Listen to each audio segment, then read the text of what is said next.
Good afternoon. This Township of Selwyn Special Council meeting for Thursday, December the 11th, 2025 will come to order. We respectfully acknowledge that we are on the treaty and traditional territory of Mississauga and Anishinaabe. We offer our gratitude to the First Peoples for their care for and teachings about Earth and our relations. May we honor those teachings.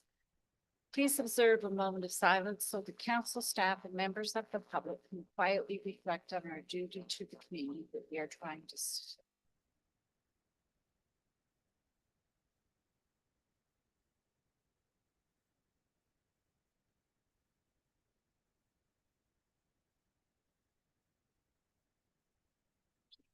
Members of the public, staff, presenters, and members of council, please be advised that meetings are broadcast and recorded and made available on the internet. Is there any declaration of pecuniary interest in the general nature thereof? I see none. Please hold that minutes. We have no deputations. Is there any question period, Madam Clerk? No questions. Right, thank you. We will go to our first report, and that will be our CAO Janice LaValle on the preliminary work plans 2026. Janice. Thank you very much, Mayor Senes. Yes, we're happy to present to you once again the work plans for the upcoming year. As always, the work plans do try to provide a bit of a balance between our day-to-day operations, responding to legislative retirement on the brain here, requirements, and change. Of course, we're always trying to continue to make progress on our strategic plan and corporate initiatives, council's priorities, and always just trying to recognize they're not really expecting. We develop these plans in December, and hopefully there's a little bit of time in there to manage those things as well. Certainly maintaining that balance has been particularly challenging over the past number of years. COVID, the ratio or Dreco, whichever we want to call it, the ice storm, constantly changing legislation, regulations for the province, and a lot of just significant operational changes we've been making as well. So I always like to just take this opportunity to say thank you and acknowledge the management team and staff for all the dedication and the tremendous amount of work that's required to just meet these demands on an ongoing basis. It's a great team we have, and they shall be very proud of themselves. This upcoming year will be another very busy one. We've got lots of large capital projects on the way to be managed. We've got the transition to the in-house campground operations, still working our way through transition with water and wastewater and getting that to where we want it. But hopefully starting the comprehensive zoning bylaw review, numerous strategic plan and recreation services initiatives that we're moving ahead. And of course, we can't forget that we have a municipal election. So that does take a lot out of everybody in an election year. And not only that, we have a significant number of recruitments and some retirements upcoming as well. So it's going to be a big, heavy year. But we do look forward to reviewing these plans with you, getting any of your feedback, and just looking forward to another productive year in 2026. Thank you very much. All right, we will do what we usually do in that we will go through these department by department, and we're starting off with the Chief Administrative Officer. Are there any questions from council with regards to this work plan? Deputy Mayor Bell. Thank you, to your worship. Thanks for the report, and yeah, congrats to another big year for staff. And it's going to be a busy year for all the reasons you outlined earlier. Just one of the page 2 of your part, community safety and well-being plan, determining the approach to preparing a new community safety and well-being plan. What I'm not sure what that means. What is a community safety and well-being plan? We are legislated to have a community safety and well-being plan, and it's really just looking at kind of coordinating all of the agencies that are maybe providing services. Hopefully getting the right people to the right, to provide the right types of resources as required. When we approved this plan in 3 years ago, well, a few years ago, Okay. when we had to, this Selwyn and 4 of the other local municipalities went together with the county and the city to develop a big community safety well-being plan. Yeah. And it may be just the structure of it just isn't maybe working that well. I think you're gonna see a report before county council from Sheridan. Okay, That's making a recommendation that those of us who were in that coordinated plan would step away from the plan with the city of Peterborough. And we go through a process together to develop a plan that's more similar to what the other two say, Monfin, Cabin, Monfin, and Aspen Mall. We've developed a much simpler, straightforward. So that's that's what what this that is. process Okay, I is. remember the older plan now that Yeah, you mentioned it, Yeah, but and council will have to make a decision. Do they want to participate in that county process or want to do something on their own? Certainly, my recommendation would be to participate, Yeah. that we would bring that forward to council once the county deals with it. great, thank you. Any other questions? Councillor Kulis. Through you, thanks. So we chatted about the procurement policy on Tuesday. And I was saying, oh, it's still in second reading. So I looked it up. On Monday, it went to third reading and was passed. So it's quite moving along. So I was just wondering, after that chat, where do we sit with this, given the decision we made on Tuesday? So I have actually added it. Obviously, it wasn't on time to get into the version that you have, but I have added a bullet. You'll see with the next update where we will be reviewing that provincial legislation, and bringing back some recommendations to council based on that. Okay, thank you. So, any other questions? Aren't, I believe that Janice is looking for direction as to whether we want to be a part of the county plan or do it on our. Yes. No, that would come as a report to council after the county considers their report. Oh, okay, all right. Yeah. Thank Easy peasy. No questions, go on to the building and planning department. Questions there. Your worship, promised to only have one question. It's the parking bylaw, the amps, it's been kind of sticking around for some time now, progress, it's in progress. Are we having any success, getting that coordinated or? Yes, through you, Madam Chair. We are. So Bryden's been very helpful in getting us, he's going to get us to the finish line on this Okay. one. So I won't retire until this. I give you that I'm commitment. gonna hold you to that. I know Because, Adam and Robert and Chris are very anxious for it as well. Yeah, there's a lot of parking issues and, there's really no teeth in what we have today, so, thank you. Sorry, and just to be clear, we're still going to have parking issues. It's just that we'll be able to issue a ticket. Yeah, calls keep coming, don't they? Any other questions for building and planning? Right, we'll move on to corporate and community services / clerk's department. Any questions? Mayor Klein. Maybe two quick ones. The first one is the Village Gateway sign phase 2, Village of Lake Hill. What's, Yes, through you, Madam Chair, you'll recall we dealt with this during the capital budget. Yeah. So we did the gateway sign. It's Oh, the that two stone stone- structure okay, at okay. water. Yeah, and the Okay. other one's up on Queen Street. yeah, no, okay, I thought you were talking something different. And, the other one was to do with, communication, marketing, tourism, GovStack, subsite. Not sure what that means either. That's page 3. Time to pull it up here.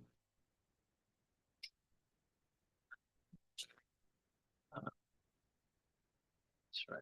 It's not good. It's page 3. Yes, sorry, through. You found through it? Okay. Yeah, through you. Yeah. GovStack is actually just the sort of the name of the provider that Yeah. hosts our website. This would be a little bit different. We would be able to have a subsite that would be very specific to tourism. Oh, And okay. it would actually allow us to promote our own facilities that are more tourism related, like the marina and the campground. And any other tourism attractions, just in a bit of a different way. Okay, yeah, so it's an IT thing.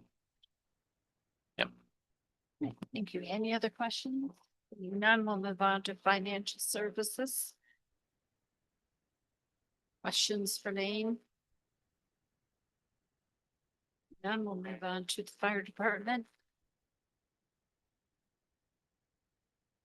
Questions for board? Okay, human resources. Deputy Mayor Black.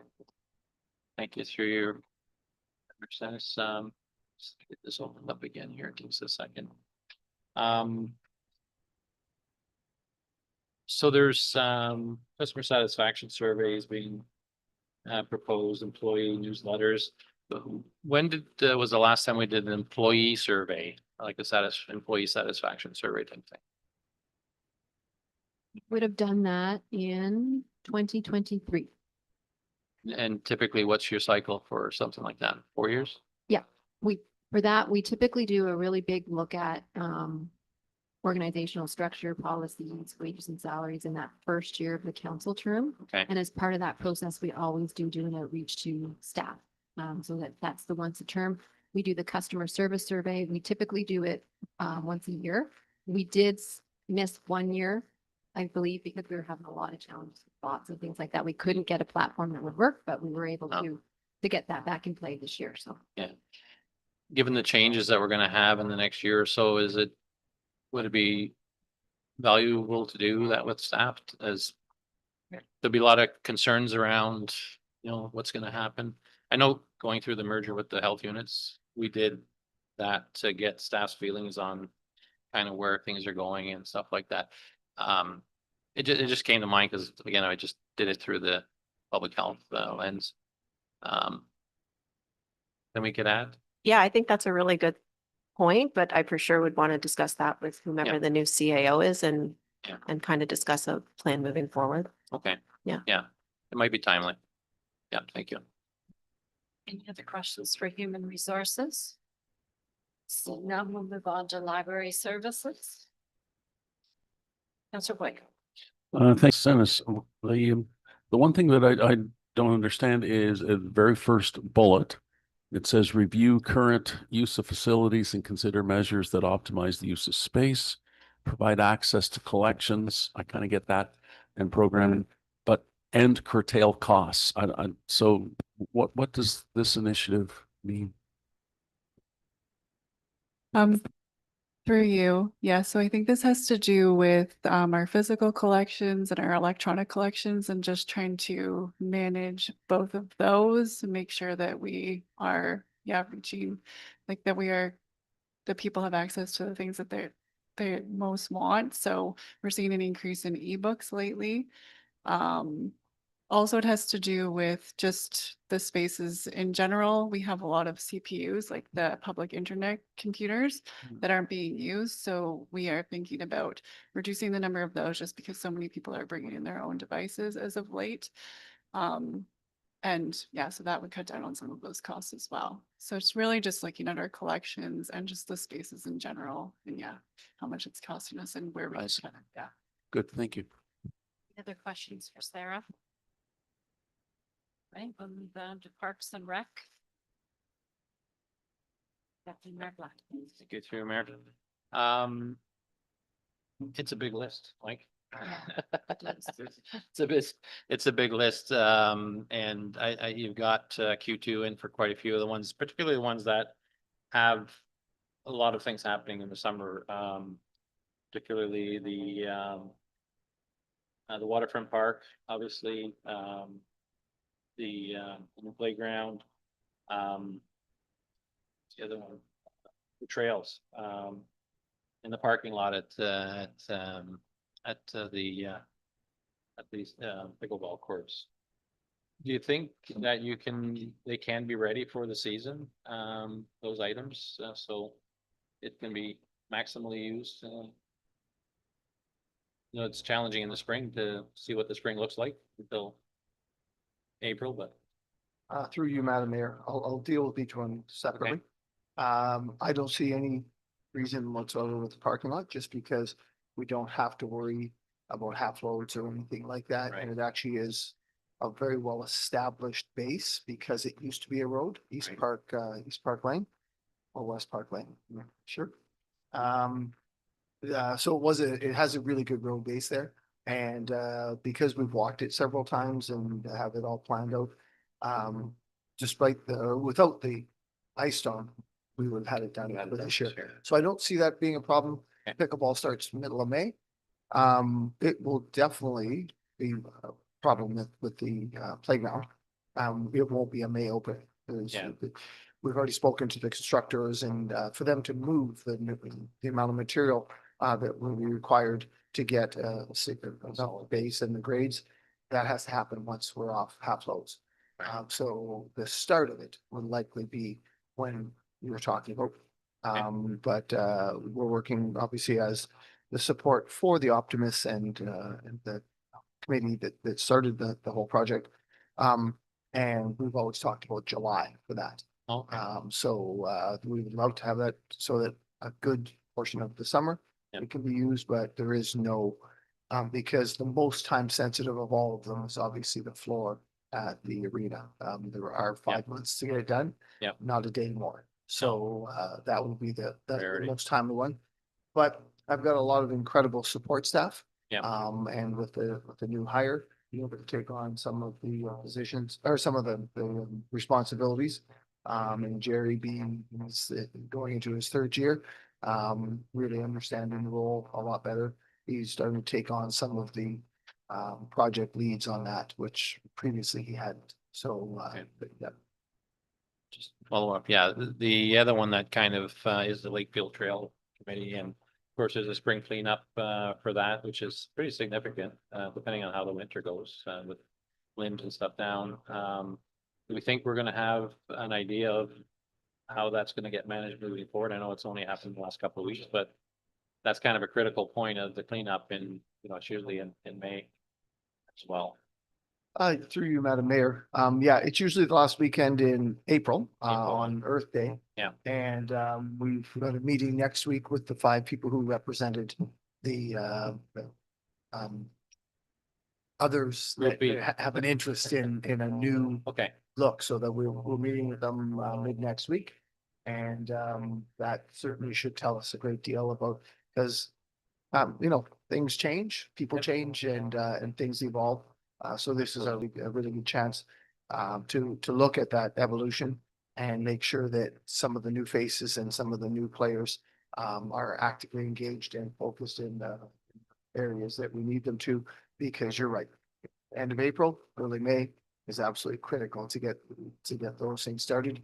But we're, December, 5 months away. Yeah. And meeting with them. So that's a very encouraging sign. perfect. Thank you. Through you, don't hate me, Mike. The ice allocation policy report. I'm just curious, are you gonna be chatting with any user groups before you write the report, and will that information be carried into the report? Through you, Madam Mayor. Yeah, absolutely. Same as last time. There was a very active public consultation with, with the staff leading it, with hiring Monteith Brown. And as we always do, we want to make sure that there was a lot of consultation. And even just the conversations and working with them as we're going through this year. When was that? An event a week ago, Saturday, and I got stopped at it by one of the ice users who wanted to have an hour of my time. It wasn't the appropriate time, but I've set up a meeting with him. So these are not isolated incidents. They are ongoing. And when there are concerns, we try and note them and if it's possible to them at the time, then that's great. But certainly seeing how things went from everybody's perspective will be an important part of our meeting and I think we're in Q2. Yeah, I think the report says Q2. But I was just assuming you're gonna have the consultations before. I can join. Yeah. Yep. Okay, thank you. Any other questions for Parks and Rec? Right, we'll move on to Public Works. There, Councillor Coles. Through you, I'm just curious, the reuse center development, we've chatted about this a few different times, and I'm just curious where that's at. Yeah, Thanks. Through you, Madam Mayor. We did put that project on hold for a little while there. But now, with the Habitat closing, this past year, was more of an option at the landfill. So we're looking at the viability of a reuse center there to see a bit of the logistics, where it would go, staff hours, to see if it makes sense to put a reuse center at the landfill. But we did put that project on hold last year just because of the Habitat donation center if people wanted to. Through you, is, if we're pursuing that idea, like, would it be like, a couple years down the road opening? That's where I'm curious of just thinking about staff organization chart and what that might look like in the coming years if we pursue an option like that. You, Madam Mayor, I think we'd bring a report back to council sometime next year to determine the viability of a reuse center first. Yeah. And in that report, we'll probably detail, if it is a viable option, how we roll that. Questions for Public Works?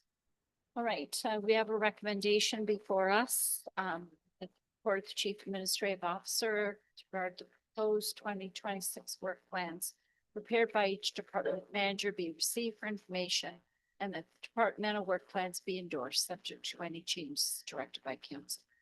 And I have a mover. Councilor Henry, second by Councilor Poulos, all in favor, that's carried. Thank you. Move on to Lane with our bad news. Thank you, Madam Mayor. We'll just get the presentation fired up here in a second. First of all, thanks a lot for taking the time today. We've got a busy meeting for sure, but we'll go through a bit of a presentation just as some reminders. This is a fairly high level overview, and it's really just context for the next steps in our budget process. I think it's been productive in the past, just as we go through the presentation, just if there's comments. I'll try to pause at certain points where I think that there could be questions, and it can be as interactive as it typically has been. That'll be great. And then we got the whole management team here to respond as well. So this is where we are in the budget cycle. It's a familiar slide to councilors. We just updated it for today. We've got our work plans presented, and we'll go through the impacts now. The team generally are working on other aspects of the budget process right now. Try to have as much as we can completed by the time we break. In January, we continue to work through those budget worksheets, but really we focus a bit for the first couple of weeks on just closing out the year, trying to get our year-end numbers in really good shape and see where we are, if there's any operating deficits that we need to have regard for that we maybe weren't concerned about before. And then we circulate the final draft budget worksheets to council on the 27th of January. So, of course, we had our budget presentation in November with respect to capital. And as shown in the work plans, the departments are really busy again in 2026. A few changes since that time, and just an update to council. In looking over the capital budget and the funding sources in particular for a couple of the public works department's infrastructure programs, shifting our funding source from the Ontario Municipal Partnership Fund over to OCEF. And so we're shifting away from an unconditional grant to a conditional grant. It just provides a little bit more flexibility to council down the road. So council will likely see that when that comes back. We've had discussions at the council table about the climate lens tool. And so there are a few of the capital templates that we should be able to update for that. And then when we're reporting out on those capital projects, we'll be able to include some of the inputs from the climate lens tool and report back to council on that as well. We have had challenges with respect to the fire replacement schedule, and we've had some suggestions that maybe we could pull another stock pumper purchase forward into 2026. Definitely the management team and fire department would like to see that. Janice and I have had some discussions about it, and it wouldn't impact on the replacement schedule in a negative way. We haven't had final discussions yet, but I would anticipate we'll probably pull the 2020 just forward into 2026. There's a number of key benefits from doing that. We've got some operational challenges with some of our equipment that's currently in place right now. And as I'd mentioned, I think at the last meeting, we may be able to move ahead on one of those purchases before we get into kind of the unknown of some emissions changes that will be coming along as well. So that's likely to be in the final budget document. Still have to meet with Gordon, Howie and Ted on that. We have had confirmation of our fire protection grant. So that is the second year, and that's to do with the protection of related to cancer causing agents and that. So that council recall, we did some work there before on the PPE and the in-house washing, extraction, drying, and that type of thing. So we've got another grant that was approved there. I think that'll be coming forward at some point, maybe just for information, maybe at the next council meeting. Just can't remember that. Yeah. Sorry, Nargo, yeah. But we'll need a transfer payment agreement for council to authorize that, so.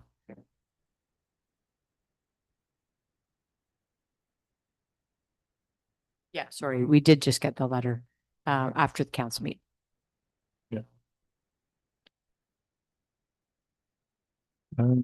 Yeah, and then we always have the potential for some carryovers of our capital program. We take a look at the very end of the year, and if the project's completed and we just have holdbacks or different things like that, then typically I work with the managers to make sure those entries are completed. But we'll just take a look and see if there's any projects that maybe are bridging the year. So we may have to add those in. There are things that would have been before council and approved already, but we'll just have to carry them over. Yeah, through Mayor. So moving the pumper forward. I thought there was problems getting large vehicles, and we were putting our thing in 2 years ahead now. So, but we know there's one out there we can grab. Yeah. So with respect to the stock pumper purchase, that we went in that direction I guess the last one, so a couple of years ago, maybe now, because those are available quicker. Okay. And Chief might be able to answer that better, but there's typically the suppliers, we go for an RFP with the suppliers, and they would have a number of stock pumpers already prepared or in their build cycle. So we would then be able to select one of those. Okay. Yeah, that's fine. Okay, so over to 2026 then, and in terms of just high level impacts, challenges that all of the departments are really going to be facing this year as we build the budget. And then always, of course, keeping an eye on the future. The budget doesn't only build on our past budgets, but also set us up for future success as we go. So some of the principles that I've mentioned before, steady growth, and we'll be reporting on that. We had another good year of growth, sustainability year to year, no peaks and valleys in what we're proposing to council in terms of rates. So it wouldn't really be appropriate to present a 2% one year and a 10% the next year. We try to have a steady growth and increase there. And we always start with not reducing service levels as the key. And then if we ever get to a point where that's required, then we have to come back to council, obviously, and talk about that. And of course, we'll implement initiatives in our new strat plan and in the work plans that council just considered. So some outside factors when we're building the budget, we're aware that of the marketplace in which we operate. So CPI, all items Ontario, that's a key item for us because that affects the wage package for the municipality and the library service. So at October 2025, that was 1.8%. So as per our policy, that would be the CPI increase that we put in place on January the 1st. I can say that number is smaller than some of the increases that we're seeing, especially in unionized environments, but also in some of the other environments where they've looked at a multi-year approach. That's just provided for information. CPP indexing rate for 2026 is 2%.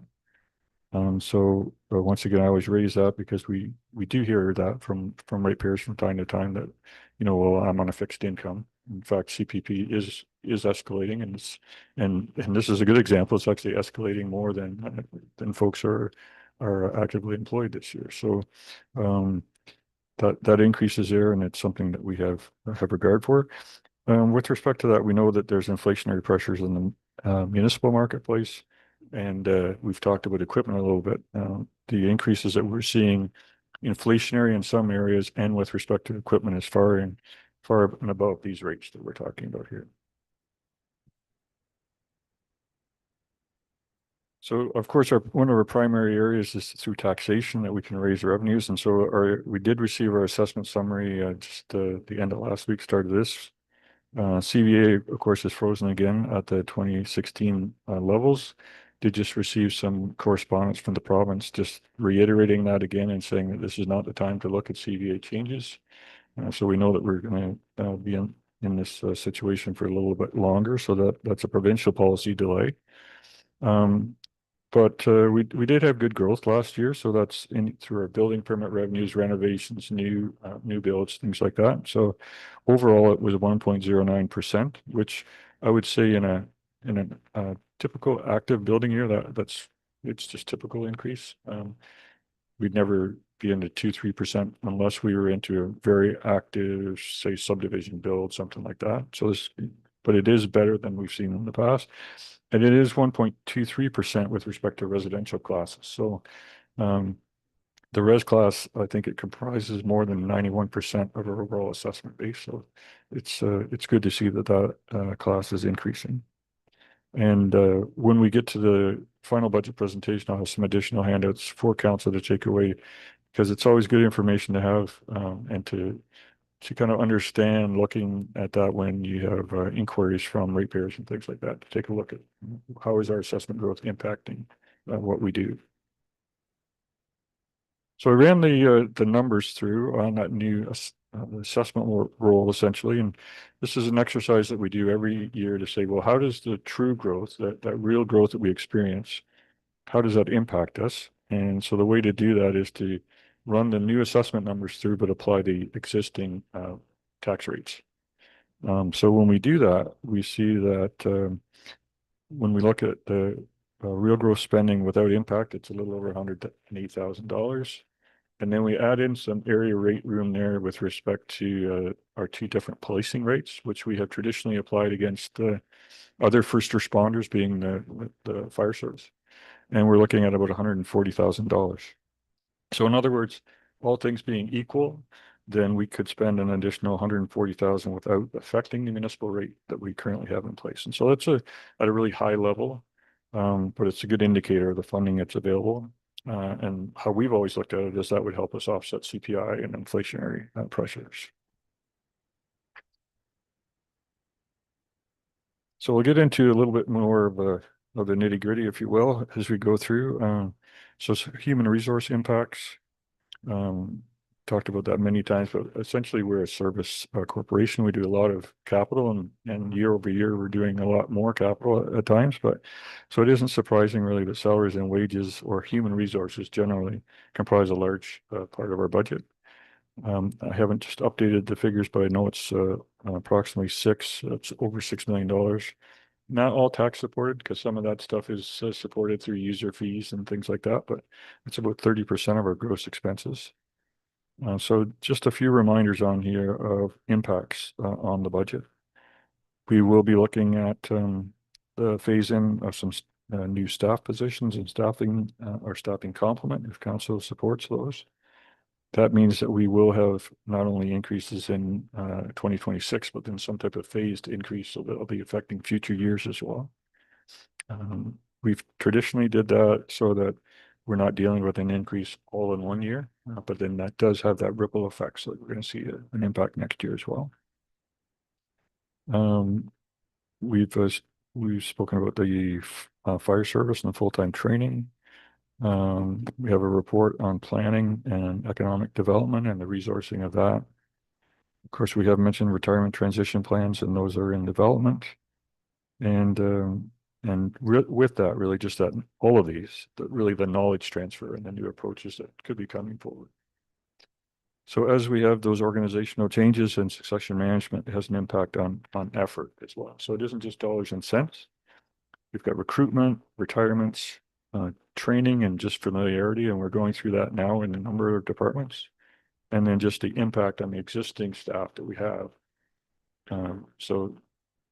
If you look at a given day, you can't just come in and say, well, it's head down and we're pumping out the work today, because you've got to set aside some time to make sure you have training, answering questions, going through new initiatives that maybe staff have never been presented with before. So that's a bit of just a time consumer, not necessarily dollars and cents. A few more human resource impacts in library with respect to the volunteer model. And we've talked about that a few times here. And I think that that'll be presented as part of the library strategic plan when the chair brings that forward to council in the new year. We've been really fortunate at Selwyn to have a volunteer model in our libraries, which has allowed us to sustain the number of hours that we actually can provide to the public. But I think that we've been told by consultants over at least the last two plans that, you know, there's something coming, and eventually I think it's kind of catching up to us at this point. So volunteer model changes, and the fact that volunteers maybe just can't commit to that shift forever or all year long. So they're starting to see seasonal changes in some of our volunteer models there. Work plan impacts, definitely, we've just went through that. So internal resource commitments and the changes that I'd outlined before and how that's going to impact the amount of work that we can actually put out.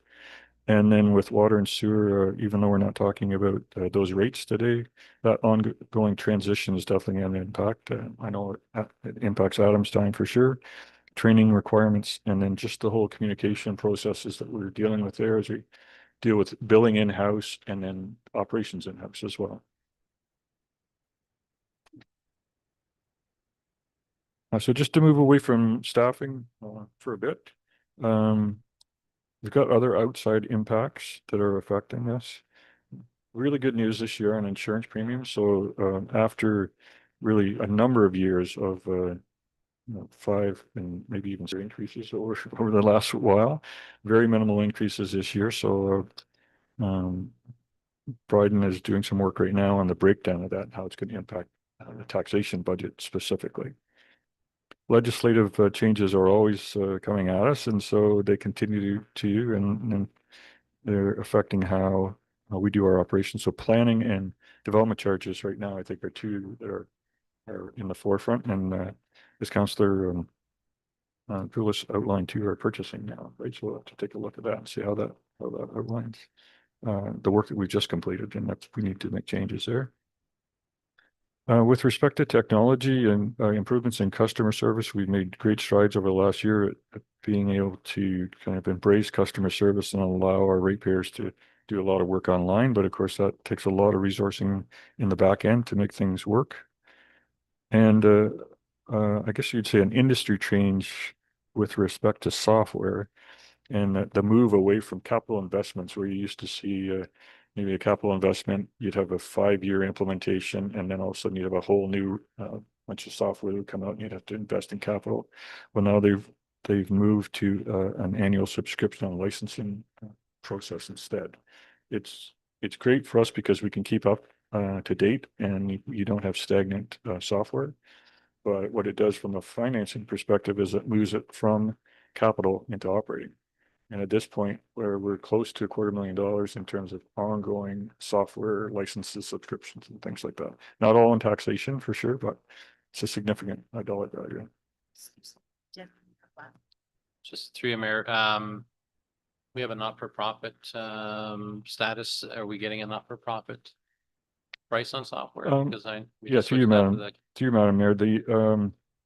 With respect to the library in particular, we've been really fortunate to be able to do some of that through the library. But with the municipalities, they've kind of closed that loophole. Yeah. So it's through TechSoup is the name that we use at the library. And so we've got some major savings there that we can rely on, but not with respect to municipalities. With the merger of this, right? Followed the merger of the health units, Peterborough had a not-for-profit status. The other one did not, and it's going to save about $200,000 in software costs because we can rely on the not-for-profit. So they're allowed to do it at health units, but So to you, Madam Mayor, maybe there's two different things. So TechSoup definitely allows us to go as a charity, charitable, and quite a bit of savings. But But on the other side, we are able to go through under the provincial purchasing Oh, power. okay. So I think that's where we see some of our savings. Okay, good. One of the last things just on this slide is our year three, of course, of our new dispatch agreement that we have. It's coordinated through the county. But we're seeing increases this year of about another $15,000 in terms of communication.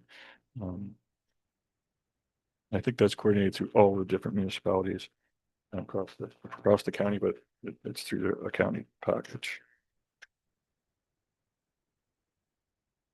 So I talked before about the impacts on equipment. Council's got to be getting a little weary of hearing about it, but in particular, the escalating equipment costs. But it is definitely a reality that our managers are facing. The cost escalations there are just beyond what you would say is your typical annual expectations. They're starting to right size a little bit, but they just have really not come back to those pre-COVID levels. And had some discussions with some of the managers just recently, and it's almost like they realize, well, you municipalities, you're going to have to buy it anyway. So yeah, we're going to bring it down to a certain level, but hey, we're still making sales, and so we're going to carry on this way. So it's just like that profit margin is just kind of bumped up a little bit, and we're paying for it for sure. So last year we began to deal with the fire service. I think we still have a little bit of work maybe to do there, but we do have that fire capital levy included, and so it'll be adjusted by CPI this year. This year, public works equipment is coming to the forefront. So Adams did an amazing amount of work there. We're still working through that process. We're looking at the potential there for maybe that would be the source for a capital levy, which we've chatted about with council before in terms of another capital levy. Right now, the way that the report reads, and it's coming up here later, or I guess right after this report, is a 3 to 5 year phase in. So we've just provided a bit of flexibility to staff relating to the budget that's going to come before council. It would be, I would think, our preferred course if we went at 3 years and got the implementation over sooner than later. But we've provided some flexibility there. If that isn't going to work, we may have to extend it for a longer period of time. So I would really encourage council to dig into Adam's report when it comes up and his overview, and if not today, go back again and take a look at it in terms of market prices and operating expenses, which have increased. We charge out our rates very similarly to how a private sector corporation would do it. So we're funding not only all those operating costs, fuel, insurance, all those different things, but also its eventual replacement as well. So we will be proposing a direction in the 2026 budget. But I think that 3 to 5 year range provides us with some flexibility.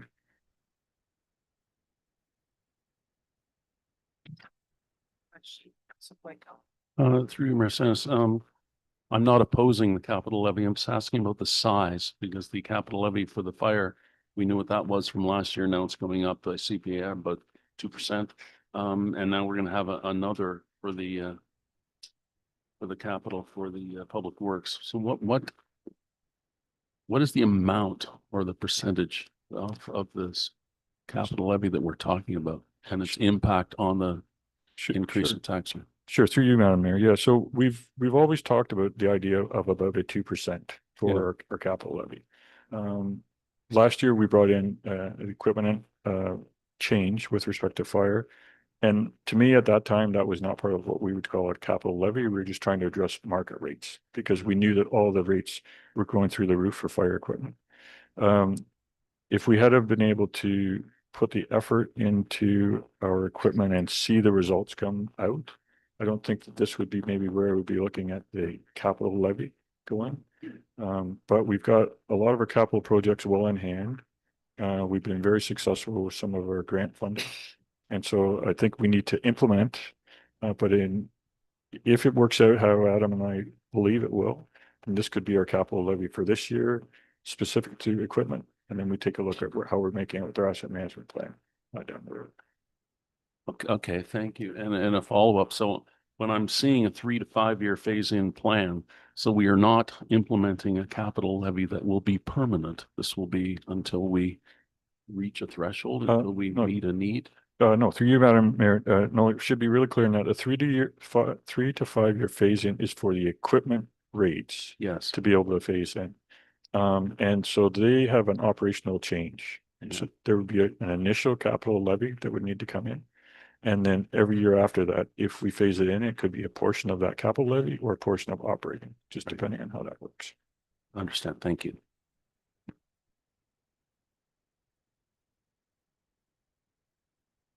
Okay, some other service impacts. Our community transportation project is on our plate to look at in the 2026 budget. Of course, the pilot was extended till March. So we're developing a phase-in plan there. This has been before council on the trunk and branch system. So working that together, and we'll put a plan in place for the link under new routes and bring that forward.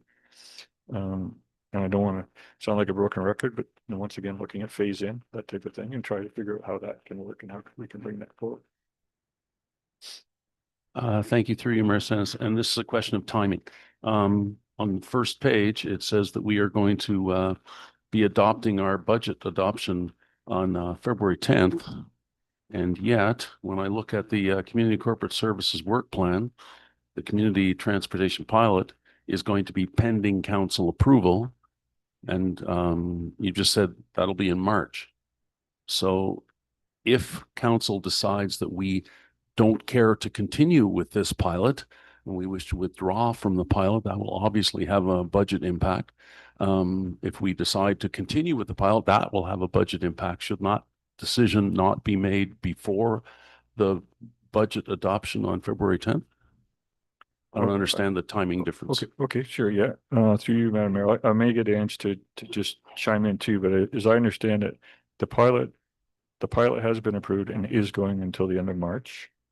What the budget would lay out is the extension of that pilot throughout the rest of the year under the trunk and branch system. So I think if, for instance, if we had our discussion about the link at budget time, and council wasn't satisfied with the approach that we're taking under the budget for a full 12 months, then council would make a decision at that point, and we would just either go to the end of the pilot, which is March of 2026, or they would then accept the new phase-in plan that we have, and then the link would be. Okay, so a discussion about the continuation of the link then will happen in January. Yeah, so it would be at the budget meeting. Yes. Yeah. Okay. Yeah. I wanted to be clear. Thank you. Yeah, through you, Mayor Senes, thanks. So it ends in March, but is there money? I know we got extra money and we had some different things that happened through the process. Is there money enough to get it further into the year? That's in the current reserve or whatever we call it? Yeah, through you. The short answer is no. So we have an allocation up to March 31st of 2026. And if council doesn't want to continue with the service and fund it through the budget, it will have to end on March 31st. Well, yeah, so the province gave us the extension. Yes. It was very specific, but there's budget money there. What No. happens if there's any money left at the end of March? There won't be any money left over. Okay, If we have any money left over in reserve that the province has overpaid us, we'll have to pay them back. claw back, okay. And secondly, this is coming fast, so negotiations with the partners, Yes, they're not asking for numbers, but is that going on? they're underway. Yes, and Okay, they're going thank you. well. Yeah. Thank you.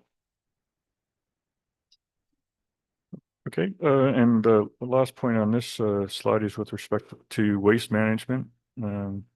Of course, we had a good discussion in the last few meetings. This could probably be 4 or 5 slides in itself, but the potential upload of garbage collection and new organics, that option, the county decision is coming in January. The budget impact won't actually be until 2027 in terms of the hard, fast dollar values, but I do know it would affect effort in the municipal office for sure. So that's on one side, garbage collection. We do know that there's no recycling pickup for the ICI sector, so the industrial, commercial, institutional sector under the CMO arrangement. So just did want to note there that we have been successful with 2 recycling depots at Pido Road and then on County Road 6. Once again, just this is a kind of an indicator of effort. We just know that that's going to consume staff time in the first quarter. It won't, in some instances, won't be pleasant interactions. I would expect that the staff are going to have, but that's just part of what we have to deal with. Significant changes coming along there over the next 2 years, really. So we've got county level funding changes, but then there's going to be lower tier effort that's going to go into that.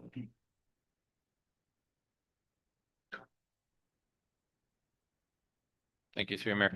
Yeah, so just for clarity, again, the formal contract ends at the end of 27, but we have an option to go month to month after that, or is it, sorry, 26? Sorry, 26. Yeah, sorry, I'm getting ahead of myself with you, 27. And there's an option to go month to month after that. So the urgency at the end of the year, do we know whether our current provider is okay with going month to month for a period of time? Are they going to put a limit on how long we can extend that out? I mean, we have the big decision really is around green waste, and that will take a lot of time to, I think, figure out. Have we got any feedback from them on how long they would consider extending month to month to give us a bit more runway to get there? The province is saying 2030 typically for green waste. So we have some time, but it predicate on them saying, no, we're 6 months, so month to month, and then we need a new price. Or Yeah, so we have had numerous extensions on our existing contract, and they, Waste Connections has been very good to work with, to help us manage those extensions. We are getting to the point where, though, we will need to do something in terms of having another contract. So we do have a firm until the end of 2026, and then month to month through 2027. That really was laid out that way to give an opportunity for a transition should the service be uploaded. So I think we really need to work through that process in 2026, whatever it looks like in terms of whether if the upload doesn't happen and we're on our own, then do we go out for an RFP? We would have to negotiate a new contract somehow, whether it's directly right, with our either provider or see through if an they'll RFP. extend further or whatever. Yeah, okay. But it would have to be under a new contract because Right. the ongoing extensions, in They're not fairness willing to to- them, they've let it carry on for quite a while. So I think Right. there'd be an expectation that we firm something up that really is refreshed in terms of the current cost and Okay. requirements of the product. Yep. Well, thank you, Mayor. So does the procurement policy prohibit us from negotiating a price increase with them in a new agreement, or do we have to go to an RFP? We negotiate a price for 2 years, extending it for 2 years. I think that might be an option that we want to look at, but I think we need to thoroughly investigate that before moving forward that way. And that certainly would be something that would need to come back to council for consideration. Thank you. Okay, just some other financing impacts, a couple of Parks and Rec projects here. The campground capital works, so water and sewer works are now completed there. They did come in under budget. Proposed that will be financed using internal funding, so it wouldn't actually go out for funding there, but there would be an appropriate interest rate charged, so that we would essentially use our own funds to fund that. And the payback from the operations there would be adjusted over the asset life for the water and sewer. And all of that would be very clearly spelled out as part of the budget package when that comes. Thank you. Through you, Mayor. This is something that I really like to see. Completed under budget. That's fantastic. I recall it was about 980,000, something like that. Was it significantly under budget? I could let Mike speak to that. I think it's over $100,000 in terms of being under budget. Under budget by 100K. And part of that is to do with some of the, what we would call contingency items that were approved in the budget that we really didn't need to move forward with, I think. But Mike, maybe you could provide some more detail on that. Yeah, through you, on time and under budget. Is what we shoot for. We were, north of 100. Yes, myself. it was north of 100,000, certainly, probably closer to 120 something, but no, it was through an incredible partnership with the contractor. They very easily could have walked away on the 1st of April and said, clean up the branches and we'll be back. And they did not. They instead they took on a secondary role as branch collectors, cleanup people, and we had a separate contract for that. But they did it very, very timely and made it safe and a good work environment for themselves and continued on. So through the help of all the departments, but especially Public Works, with some of the expertise and some of the help with water and the roads to make sure things got done well, because Acurix in this case were very good about making sure that when they couldn't be on site, we could have another group, our own internal. So it was definitely a really good team effort in an area that had some question marks. Certainly, dewatering was going to be a possibility, and none of that had to happen because early tests and making sure things were done well. In very, very challenging times like that ice storm really could have put a curveball in there that made it impossible. And yet we still had things operational by May 8th and everybody in, really good by the end of June. So there's still a few things because of the amount of time it took to get in there and get some of the branches and whatnot. And as a matter of fact, we met this morning with a tree contractor to try and get those final hanging branches and loose ends completed so that next year we really hit the ground running even better. So yeah, the team effort of contractor, internal departments and my staff made an absolutely massive difference and on making sure that we could do both, because both time and money were very important. Well, absolutely. I offer my congratulations. Anytime we hear under budget and on time is fantastic. So thank you very much to you and to all involved. Thank you. Hey, to you, Madam Mayor. On to the second project, and the Innismore Arena floor replacement. So it essentially takes the lower level of the Innismore Arena out of commission for 5 months. Once again, because of some external grants that we received there, I think that our recommendation would be a little bit different if we hadn't been successful with those grants. But because we have 2 external grants, proposing that this would be financed internally as well. Also include the appropriate interest rate so that we ensure that we are receiving interest on the money that we would typically have in the bank. And I'm looking at employing the same process that we used on the Lakeville Smith Community Center floor when we replaced it a few years ago. And we just had a short 4-year payback, and we used the Ontario Municipal Partnership Fund to pay for that. So that grant, a provincial grant, would pay for it over 4 years. And typically that dollar value, $250,000, is identified for community projects. And so in this instance, we would commit to that. So it could with the external grants and with that could just be a win-win as we move forward. Another slide just on asset management. It seems that we can't really have a budget discussion without asset management, but at the same time, it is an important way to move forward. We have an approved policy in place that really needs to be reviewed and updated. And so that's something that we'll be doing and presenting to council. We've got our core infrastructure and data in place. We've identified some additional core infrastructure. We need to add those to the plan. And our next required legislative update is in July. So it would actually come to council in June. So we'd be updating some data categories and data sets there, and also just looking forward to moving ahead with continuous improvement as we go. I couldn't leave this slide without saying that there will be future requirements and resourcing challenges here, because it's been something that so far I've been working with the department managers, working with Adam in particular, as he's bringing forward a pilot this year to use in water and sewer.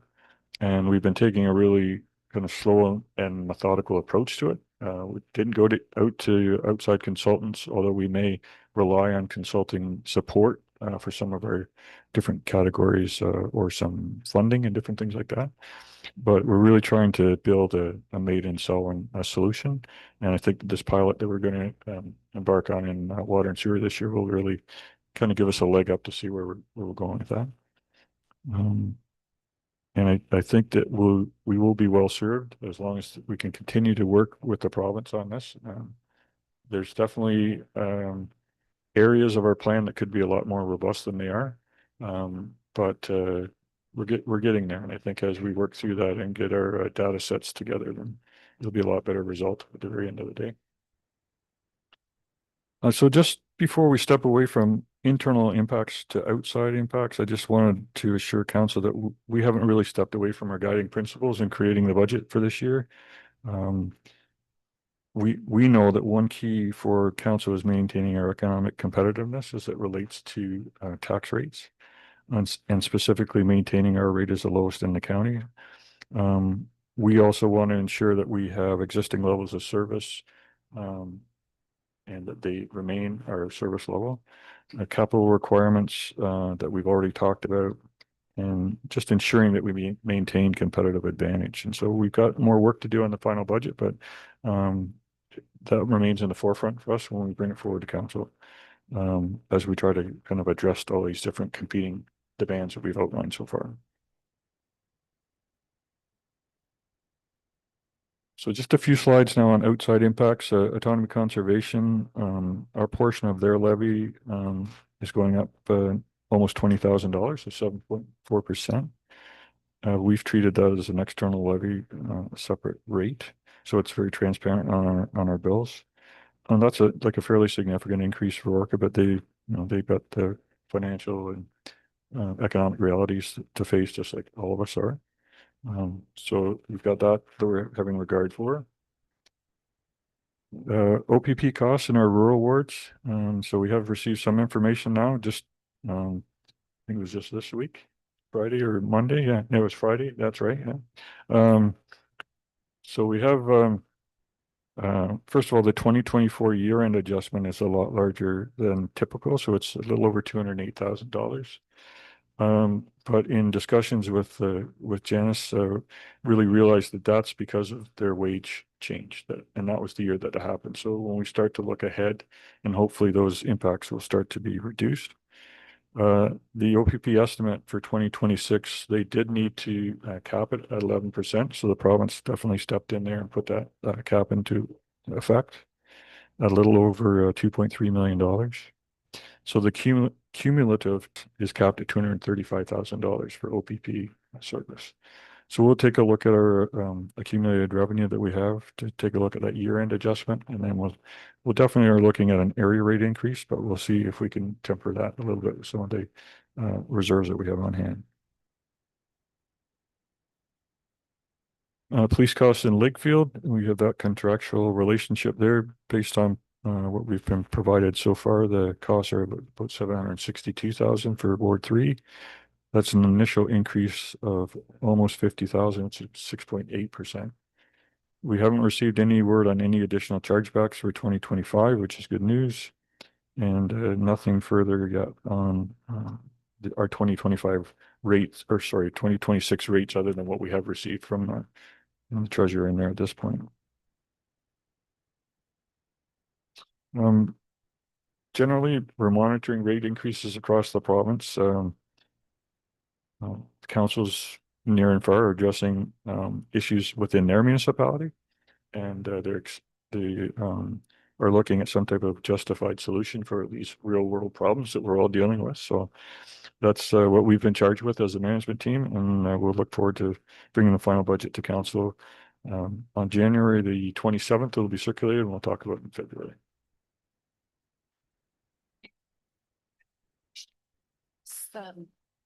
Yes, thank you, Mayor Sanders. It's so it's really regarding the report, to receive the report and this presentation, which was not included in the agenda package, but will be available online.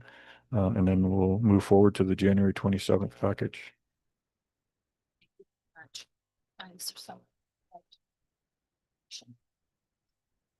Councillor Black, all in favor, that's carried much. Thank you, Lee. We now have Adam, who's going to be talking about the equipment schedule. Thank you, through you, Madam Mayor. Before I get into the report, I just wanted to kind of touch on Lane's point just about the equipment rates in general. Just really emphasize the importance of the equipment rates we have now. So they are the primary revenue source for Department 22's equipment reserves. So as you guys are aware, all the equipment time that is used throughout the year, that's chargeable time that does get charged back to various departments and various cost centers. That revenue comes back to Department 22, is reconciled with the annual maintenance costs. And the balance of that contributes to the reserves. So the intent of that equipment rate is really to fund the maintenance costs of that equipment as well as the eventual replacement. So what I've tried to do is in the report, really kind of walk through the process on how we're doing this review. So there's really two theories in replacement. Look at our economic theory where we have the upfront capital cost of the piece of equipment, which depreciates immediately. And then we start to work on an accelerated operating cost. Where those two kind of intersect, there's kind of a point where it's an optimal time to replace that piece of equipment. The economic reality is it's really not a point in time, it's more of a window. A lot of townships would look at that point in time as an optimum threshold, but the estimated service life on that is so narrow, it's not financially viable to replace equipment as frequently as it is, like the optimum. So really it's a window where your operating costs start to increase, but you're also matching that with depreciation on that capital asset. So you come with a range there, and that range is typically industry standards and working 2 to 5% maintenance costs annually compared to your capital replacement costs. So when you look at your estimated service life, which I mentioned, it should really fall within that range. So varying criteria for your estimated service life. We look at kilometers, we look at engine hours, then combine that to look at useful life of that piece of equipment. As long as that useful life of that piece of equipment, the maintenance costs don't exceed that 2 to 5%, then estimated service life. So what I've showed in the chart below here is an example of some MTO guidelines with that criteria in mind. It's a comparable publicly available information on relative townships that really shows, the kilometers, the hours, and some of the estimated service lives across the board. And you can see the Sutherland Township really does fall within that average. In a few places, we've actually been able to extend out our estimated service life on some of our equipment, and that's just through good maintenance practices from our mechanics and really buy-in from operations staff that take care of the equipment we operate. Once we've established an estimated service life, we need to look at the ownership costs and the operating costs, which I've indicated here. You can see as an example in Plow Truck 425 as an adjusted total. That adjusted total is used with the estimated service life to then look back and generate a equipment rate to ensure that there's adequate money being put aside to cover those calculated maintenance costs, as well as full replacement. So as an example, I showed you a bit of a detailed breakdown of 425. That's just a snapshot, and these numbers we're working with right now, we want to wait till we get year-end numbers for 2025, really to update this. With each piece of equipment, we've done a detailed review to kind of look at that they all have a little slightly different rate.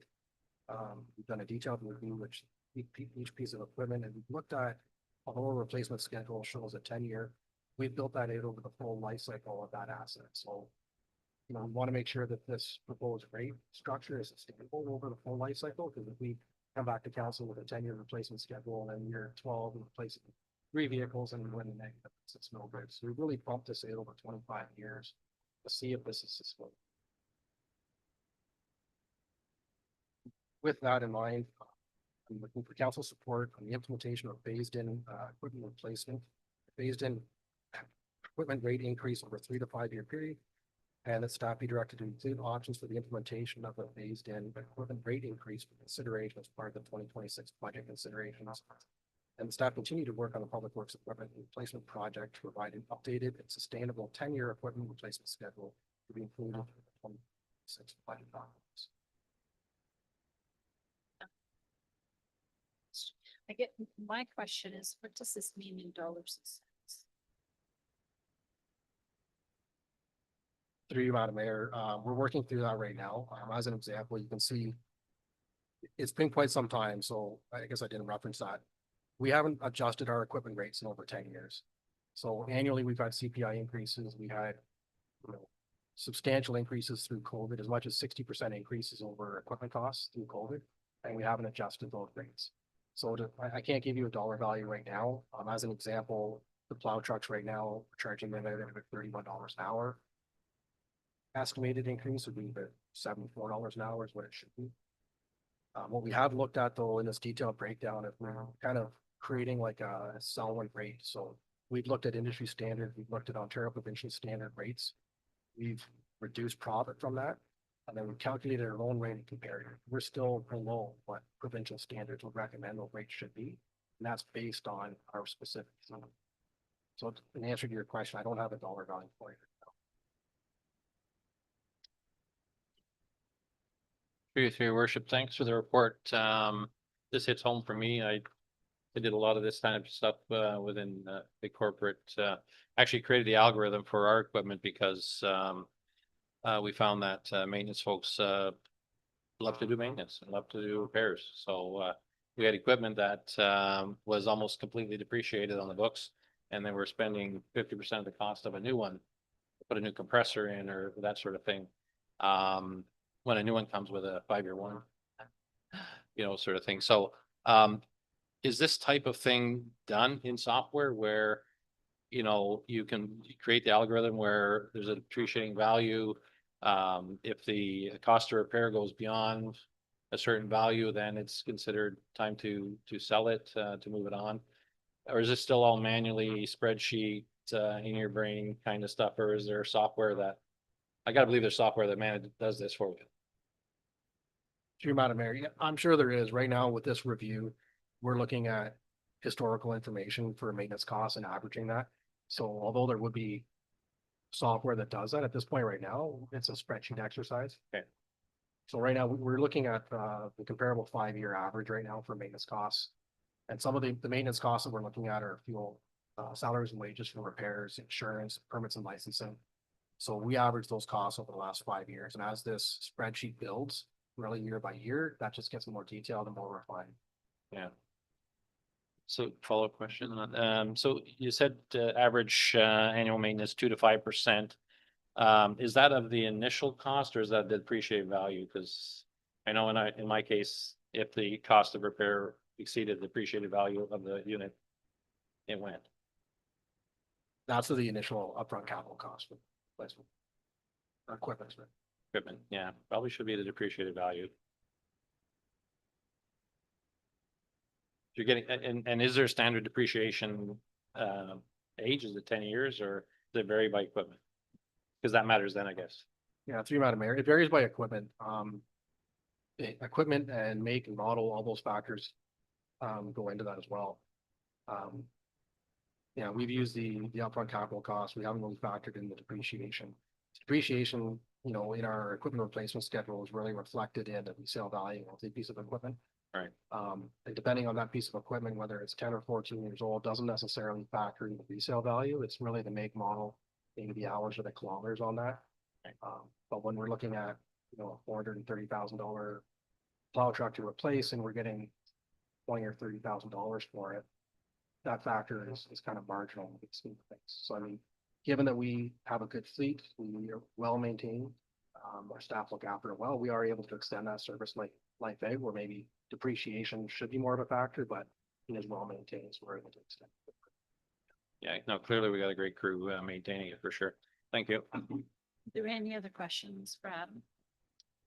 And I'm looking for someone to move the recommendation for us. Deputy Mayor Black, second by Councilor Boyko, all in favor. That's carried. Thank you. On to Robert Kelly, planning piece update. Good afternoon, Mayor, Senate, and Council. My report before you today is my planning application fee review. This report was requested by Council for February 6, 2025 Council meeting after the approval of the final phase-in of our previous proposed four-year phase-in. Some of the highlights of the report include the fact that we've experienced a significant reduction in activity, highlighted by approximately 50% reduction in amounts of land variance applications, over 80% reduction in zoning bylaw applications. We have had a significant increase in the pre-consultation activity with an increase of 20% over year. Of course, we don't really know what kind of effect that'll have on future applications because pre-consultation does not, in many cases, lead to an actual application. We've managed to achieve approximately 30% recovery of our fees over this year, which matches what we actually achieved last year. So considering the fee increases that we had this year, hasn't been a substantial difference based on reduction in activity that we've had. Recommendation that I bring to the council today is to have that additional increase to 3 of the fees that we have outlined in the recommendation and some highlighted on the attachment, which would be an increase to our pre-consultation or sentence review fees in addition to a CPI increase. That's what we brought back to council for 2027 after we've had a chance to review the activity revenue generated in 2026. So at that time, we'll possibly consider if cost recovery target of 66% is appropriate and achievable. Questions? Questions for Robert? Students. Thank you, Your Worship. Thanks for the report, Robert. I think everybody's struggling with fees right now.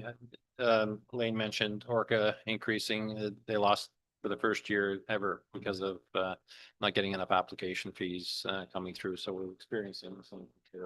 So, I think it's a graduated approach. Hope, are we crossing our fingers that it's going to come back? That's a guess by anybody. But certainly a graduated approach. I don't know whether adding new ones at this point is helpful to getting people to the table to chat about projects. But you've got to cover costs for staff to do those things as well. So yeah, it's a challenging situation for sure, both sides.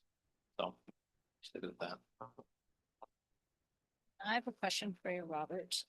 With the pre-consultation, some of the townships show, and I know that Orca does this too, they have minor and major. Why don't you have that broken out? Because there is more work to a major. To their sense, typically, actually, there isn't a significant difference in the amount of work that staff have to do. We first receive an inquiry from a proponent, and then we work with them to get them set up, build their application. We provide a circulation, we will set up the meeting, follow up with a report based on the recommendations from our both staff and our third parties, which involve typically have representative meetings from county planning, sometimes county public works, First Nation representative, some Autonomous Region Conservation Authority. So it's really fee that we collect really just is to attempt to recover an amount of the staff time that's put into that. Whether they have the proposal is a minor or a major, we don't put a different amount of work into that. That would be more reflective in the actual applications that do break our zoning bylaw amendment and site plan control applications out based on whether they're minor or major. But the pre-consultation is kind of a, we certainly don't recover the staff costs invested in those applications, and our fee is not it's not a very large fee and it certainly doesn't come close to covering staff time put into those applications. All right, and my second question is, has the county now not charging for pre-consultation?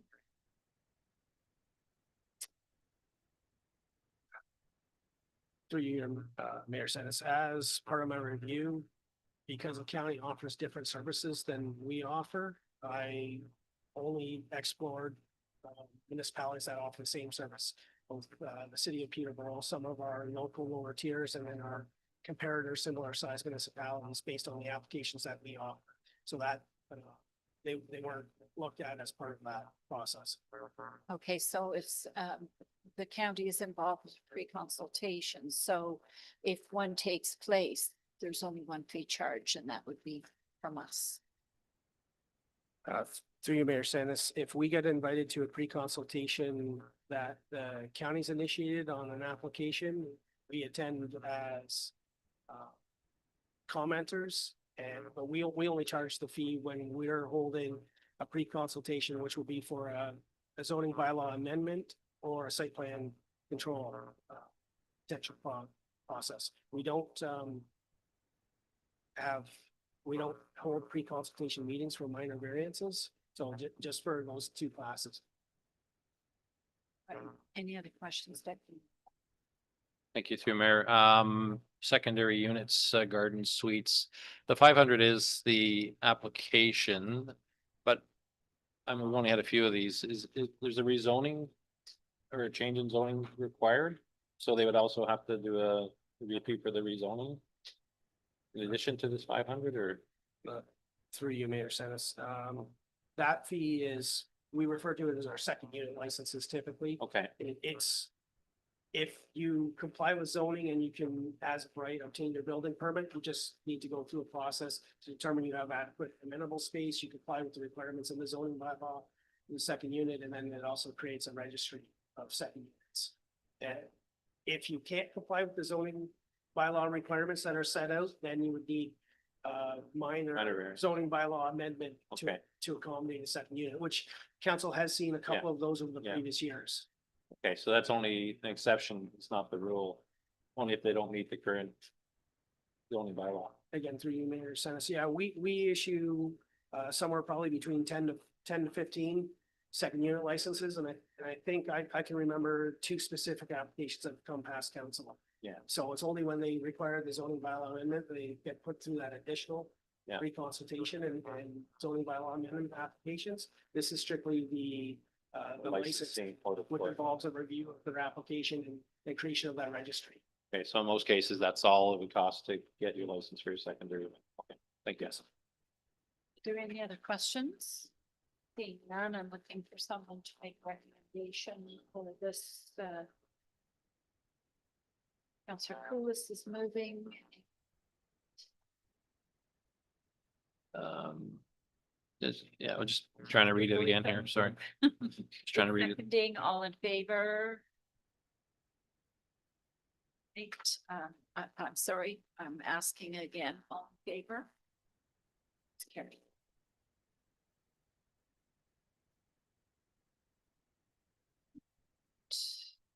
We're now to the organization, structure and policy updates, Janice. Thank you, Mayor Stennis. So the report that is presented for you here today, really, there's three different things we're trying to do. We're just giving you a bit of a report out on the 2025 customer service survey that was completed. There are a number of changes to our organizational policies that are really very administrative changes and just a couple of outstanding areas of pressure in the organization that we. So the customer service survey was conducted again in 2025 to get feedback from our customers in terms of our service levels. I would like to thank Kim and Megan LaRock. We have so many Megans now, we have to say right. which one we're talking about. For all the work they put into getting this survey ready, getting it put out online, getting it out to our building and planning applicants. And Megan did a lot of work too as the survey was coming back. If there were just if it was just information that people needed, Megan did a lot of work just to respond to people throughout the process, if she could, if their contact information was provided. So again, lots of work there and appreciate it. We did have a total of 221 responses to the survey this year. So that is actually up from the last time we were able to do it. So it's up by about a third. So I'd say, not, it's not 50% of our population or anything like that, but there are people who are interested in providing feedback. So that's great. And we do appreciate them taking the time to do that. Telephone, and we've just summarized some of the main points here for you. So telephone, email, and in-person really continue to be the main ways that people like to engage with the township.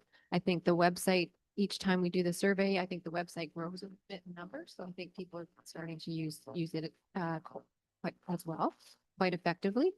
About 94% of the folks who responded indicated that they felt our communications were good and that they can get the information they need when they need it. Certainly the most popular types of communication are our monthly newsletter, the township website again, social media work, and also our tax inserts. And those are really how people feel they get the most value out of our communication. Overall, the level of satisfaction with our customer service was very good. So we had 59% of those responding saying excellent, 28% saying good, 8% were fair, and 5% were poor. So we always do, we love to get all the feedback. Unfortunately, what I tend to do is focus on the fair and poor and just give them a little bit more time to look at what those were about and just see if there's any common themes that then we can go away and try and work on. So again, a very good response to our survey, and I think overall very good feedback on the work that we're doing. So I'll just maybe stop there if there's any questions on that piece. Thank you, to your worship. Do we have an automated process where you get a request to fill out a survey after you have service? Like when you go to the dentist, you go to the eye guy and they send you an email 2 days later saying, how do we do? No, we don't. We do this process typically once a year. We did have to skip a year because of some technical difficulties. Yeah. But yeah, and then it's put out there on Facebook. It's on our website. People can have paper copies if they need. We do directly reach out to our building and planning applicants for the last year with the survey. I suppose that type of a system would be available. I know personally, I find that extremely every time I do something, I get bugged 15 times. Yeah. I only fill it out when I'm mad, so. Well, You go, that's why Yeah. we don't do. Well, we need to hear those ones as well, so maybe it's something we could consider to get better numbers. I know the numbers are better this time around, but statistically, it's not significant. No, but I think it does have value, I think Yeah, sometimes. that all we has hear- value, but it's yeah, not I think we statistically hear significant. negative things that, we're hearing from only a few people and we put a lot of weight in Yeah. that. We were hearing a lot of positive stuff, and quite, a much larger number. Yep. And I think that's beneficial and worth listening to as well. Yeah, thank you. So like, Thank you, through you, Mayor Senes. Yeah, thank you for this report. I am looking at the chart that talks about the way in which people are communicating, and I find it interesting that the monthly newsletter is 141, yet the council communicator is 15, and yet everybody gets in the mail. I found that confusing. My understanding, and this is clarification if I'm not correct, is to get the monthly newsletter, one must register to get the monthly newsletter. Correct. And something that I have been doing when people have been calling me is suggest that they register. So with this, would it be of value to have some type of initiative through which people could be encouraged to register for this, either through the website or the tax inserts and mailings and the council communicator and all of the other ways to please register for this monthly newsletter? Because that looks like it is most effective. Yes, through you, we have done that before. We've actually done contests and and offered a giveaway. I will say, we do actually do collect passively, email information Mm. and add people to the newsletter. So we're a little bit more proactive now because a lot of people use PAP. So just through other ways that we're collecting emails and sort of by association, for those folks giving us their email Right. to want to be communicated with, or by the township. So we are actually actively collecting that and adding it to the newsletter. Everybody has the option to opt out if they don't want it as well. Sure. Excellent. Thank you.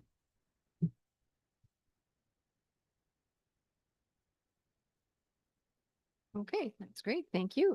So we'll move on to the organizational policy update section of the report. So I wasn't intending on going through them all in detail. Again, they are very, they are very administrative in nature. But if there are any questions, I'd be happy to answer them. There's, again, some changes in our organization. We'll get some updated wording. There's been some legislative changes that were then just reflecting in our policies. And we always, there's always things that we realize need a little bit of clarification as well, just in terms of our practices. So those really are the main drivers of the changes that are occurring.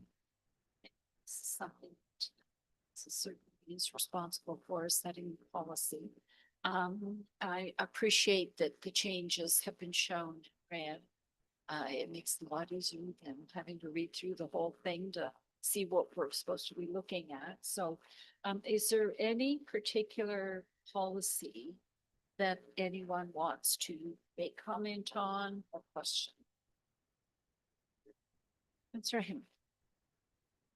Which policy? Well, do you want them all? Okay. Which one to begin with are you wanting to speak to? All right. Let's start with.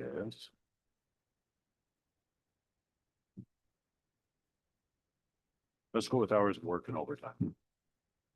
Okay, policy 1.2, yes. That's your question. Just curious here is we have a list of employees that are, with salaried employees, the ESA doesn't really look at their, it looks at their duties and other titles for overtime entitlement. Am I to assume that these positions that are listed here, the descriptions and roles and responsibilities will support them? I'd like to answer this. Yeah, sorry. So you're just referring to the list of salaried employees? Yeah. Yes. And I'm sorry, I'm not 100% clear on your question. Okay, so some of the positions that are identified in the policy may not meet the ESA test, for overtime exemption.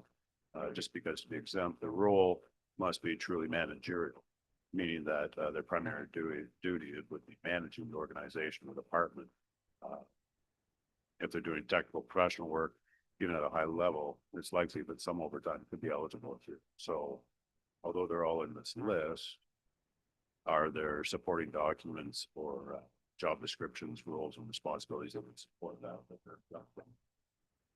Yeah, for sure. In our job descriptions, part of that description includes obviously their duties and their responsibilities, but the conditions of employment are in there as well. And typically, if it's a position that's on this list, it recognizes that there is the expectation of there being work required outside of normal hours.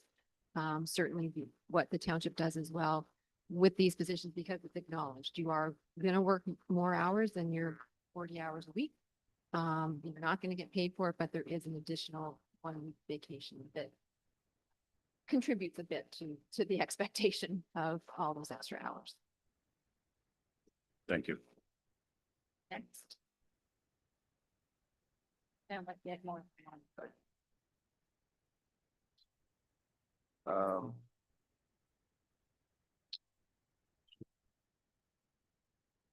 Overtime, hours and pager of public works. Section 3, or item 3 says all employees should be expected to perform duties during ice or snowstorms after hours. Just with OHRC, with the Ontario Human Rights Code, AOTA, and the ESA, is this policy then to assume that all employees can perform emergency response duties? Yes, so all of the employees in the Public Works Department are capable and expected to be available to perform winter maintenance. And of course, if we have other types of emergencies, the ice storm, windstorm, I'm sure they are on call. Available.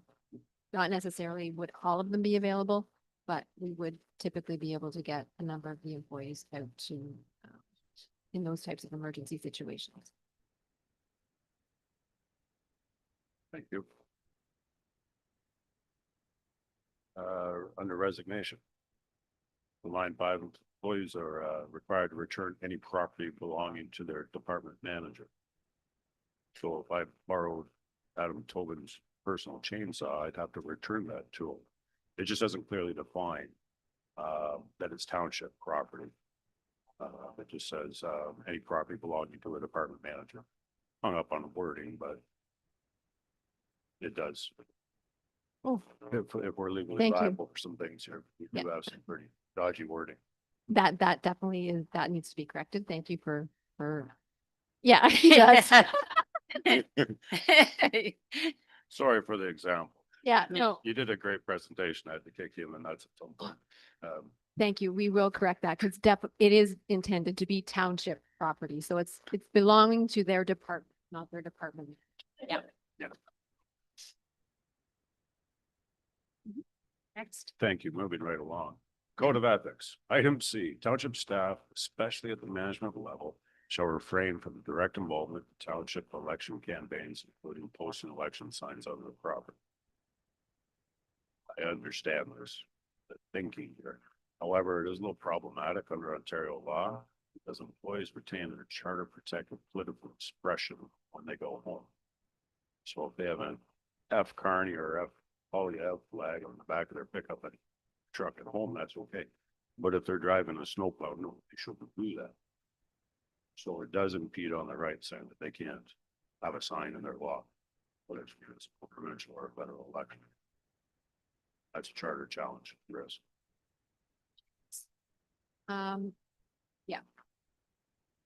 It's very specific, for federal and provincial that it would be, care to, well, for all levels, it would be taking care to make sure that any political activity from their work for the township. I think we are a little bit more specific in terms of the township election campaigns because that's a very difficult line to draw. We have never had any issue made with this policy. We could do a little bit of research on that, but sometimes there are expectations working in a political environment that you will refrain from strong political position because it really can be seen as the perceived bias or conflict, whatever way you want. I agree. There definitely can be perception issues there. It's kind of clearly outlined. We don't have a problem with it, but that's it. Salary and wage administration. Just curious here. So there's a statement in the event employee takes an approved leave of absence, progression through the steps of wage and salary grid will pause. Which I understand. As grid progression pauses during any approved leave of absence. Will this apply to pregnancy and parental disability for other human rights protected leaves? It does apply to any type of leave, yes.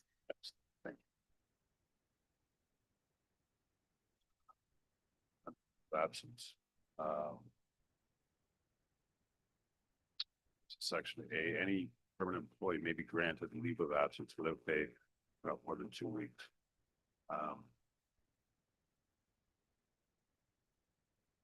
Just curious because I'm not sure if we can actually cap the accommodation related to leave at 2 weeks if longer is required. Short of due hardship, obviously. So clarifying this provision does not limit leaves.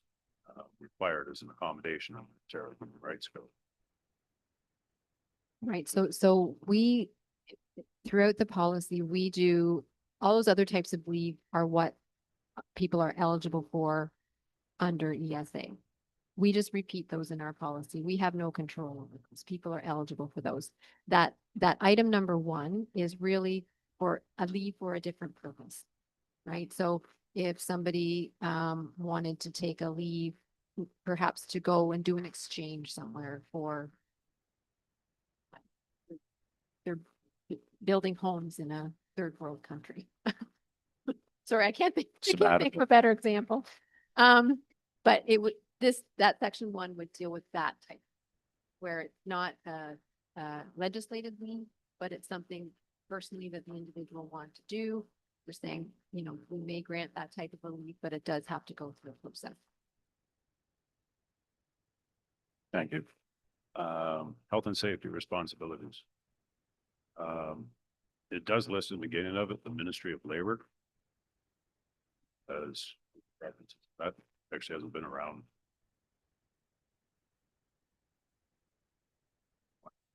1827 time. Recent, I guess, yeah, for a few years on Ministry of Labor, actually, this has changed over. So, here, find it.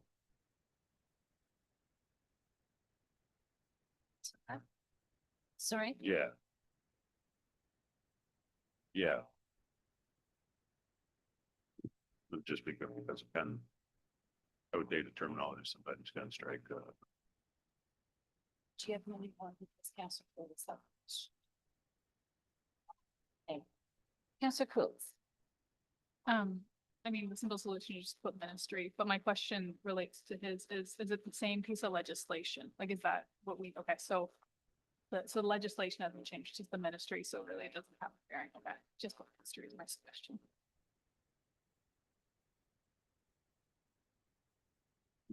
Then, carrying on, under item 3, individual responsibilities, duties of the employer.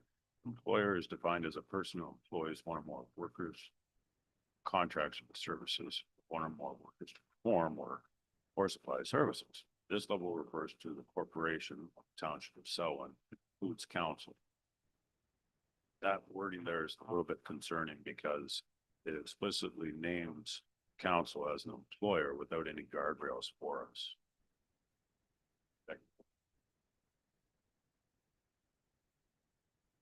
Yeah, so the township is the employer, and I think what this is trying to clarify, typically there's some requirements around directors. That's where they reference.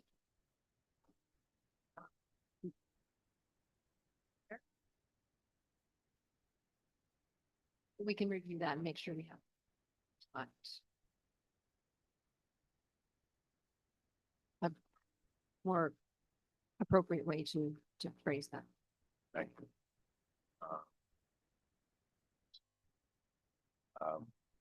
Respect in the workplace, harassment, discrimination, and violence. Document's really well written. It is CAO centric, or is at the center of everything. And to explain, throughout the policy, it says supervisor report to CAO, formal complaints, go to the supervisor or CAO. What if it is the CAO that complains about that? If the complaint was about the CAO, I believe ultimately we would have to, through another member of staff, probably our HR coordinator, potentially dealt with through council. It just doesn't state that, so I was just curious. Yeah.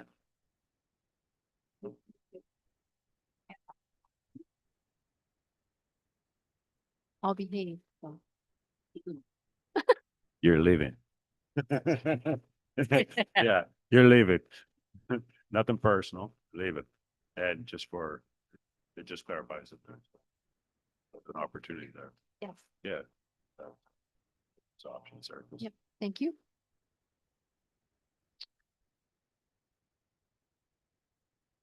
Sick leave, sick and other medical leaves.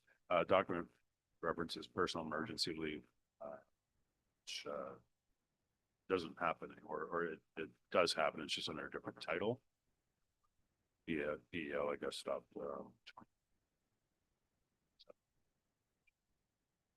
two, 3 sick, 3 family responsibility, 2 bereavement days.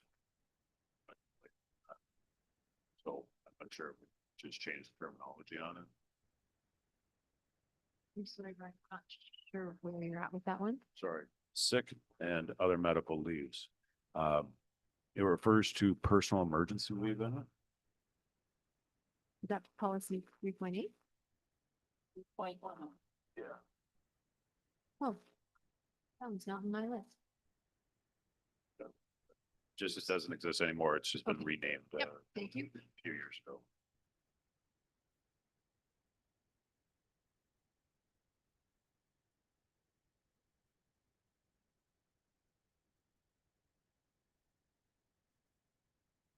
I'll tag it there. So with the changes that Councillor Henry has requested, some of it does need finessing. Can it then come back to council again, just with the amendments that have been talked about today? Yeah, for sure. We could bring them back with those amendments. Yep. Okay. Appreciate that. So, right, and are you expecting? I'll let you go on with your organizational chart. Okay, thank you. Thank you.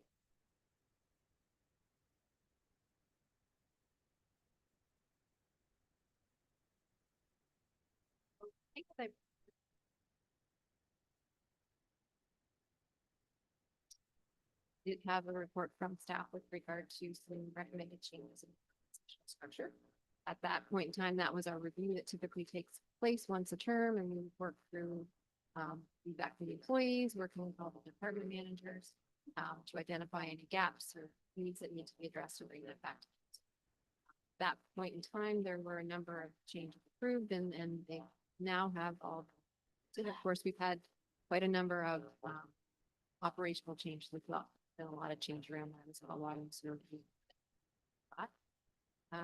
At that time, we did note that we really felt we needed to continue to look at economic development, especially in light of the structure for economic development in Philly and planning services. So that we would come back to you at a later date after having a little bit of experience with that to a little bit more time to provide you with some recommendation.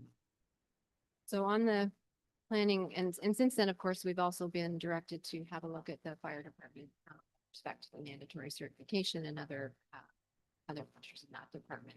So with respect to the planning and economic development, in 2015, the township conducted a full organization at that point. And at that point in time, there was a recommendation that the township proceed with a dedicated economic development coordinator position.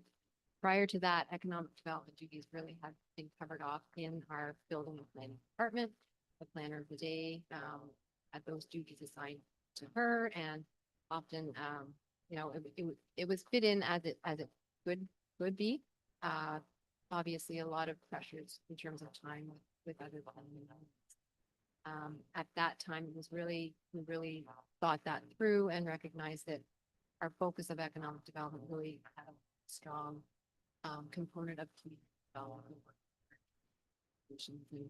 and businesses and with marketing and communications, and that really fit under our community and corporate services. That's where economic development under that department. Sure. And certainly, I think that position has added a lot of value and done a lot for years. Expansion program, improvement program, recovery program, delivery of marketing strategies, working with our partners, and in more recent times has been participating in our planning pre-consultation, just to kind of keep abreast of what's going on and the role that could be played there to support those types of projects. over time, of course, there's continued to be an increase in demands and expectations. Services department and also the building department.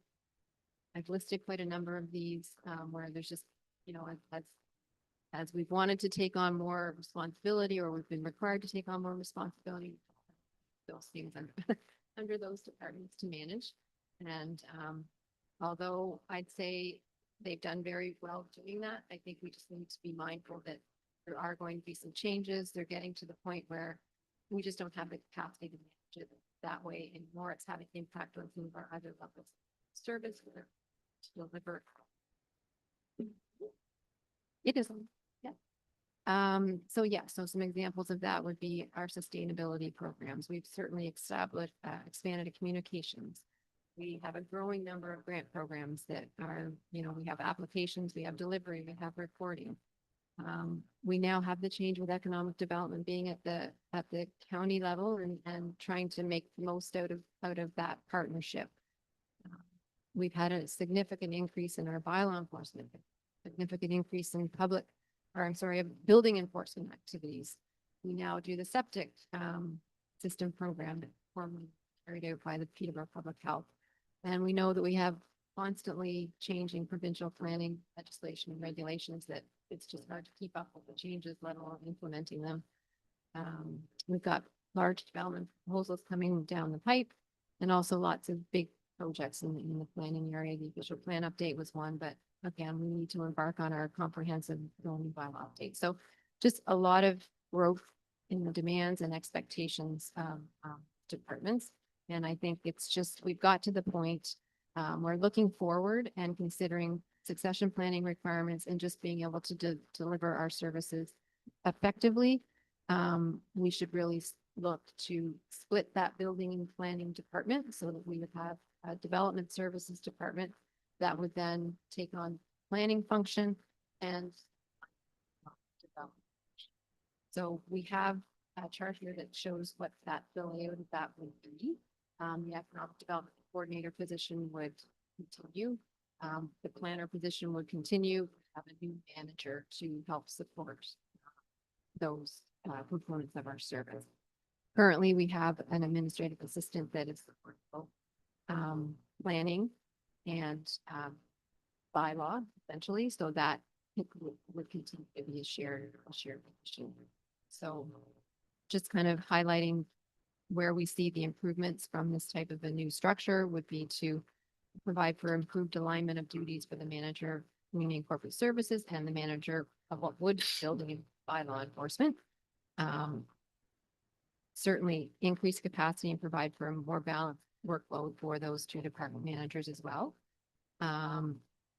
Provide increased capacity for those managers to support other core department services, sustainability, bylaw enforcement. Would support succession planning and management, would provide for additional planning expertise and resources to support us through these upcoming projects and to help with the implementation of some fairly significant development plans that we know are coming down the pipe, as well as supporting just general customer service. I think it would take advantage of the synergies of having planning and economic development in one department. And still, there's going to be interaction between all different departments. Certainly, the building has an impact on planning. Planning has an impact on building. Certainly, we work with our community to do obviously support and feedback between our existing departments to make sure we're those things off as well.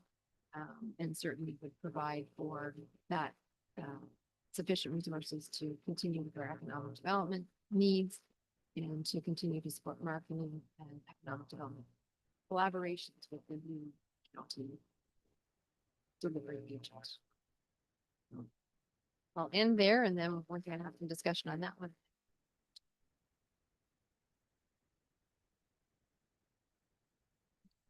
Thank you, through Mayor. Thanks for the report. So this manager would be a working manager because only 2 reports, they would have a wide skill set then around planning, bylaw enforcement, a number of things. Is that person out there? So no, it would just be development services, so it would be planning and economic development. Building and bylaw would remain with the manager of building. and bylaw. Building, okay. Yeah. Okay, so, but again, they would be a working manager because you got one report.